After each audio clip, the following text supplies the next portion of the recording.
prédisait maintenant même un recul de la démographie mondiale, mais en fait, toutes les prévisions nous disent 4 milliards d'Africains d'Afrique d'ici la fin du siècle, peut-être même avant. Et donc, si nous voulons maîtriser les mouvements de population, il n'y a pas d'autre solution que de développer avec l'Afrique un partenariat, et quand je dis partenariat, ça veut dire d'égal à égal, qui nous permette de favoriser le fait, ce qu'attendent tous les jeunes Africains, c'est-à-dire rester au pays pour y vivre et y travailler. C'est ça qu'il faut réaliser aujourd'hui.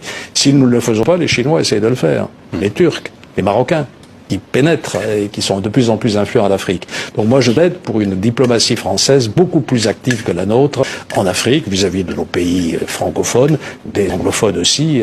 Sachant que la France-Afrique, maintenant, est un peu supplantée par la Chine-Afrique, la Turque-Afrique, la Maroc-Afrique, etc., etc. Le Maroc, c'est l'Afrique encore. Oui, mais c'est fait exprès, parce que le Maroc, c'est l'Afrique, mais le Maroc qui s'investit en francophone, en Afrique francophone, est en train de faire quelque chose d'absolument extraordinaire. Ce sont des concurrents par rapport à la France qui sont très forts.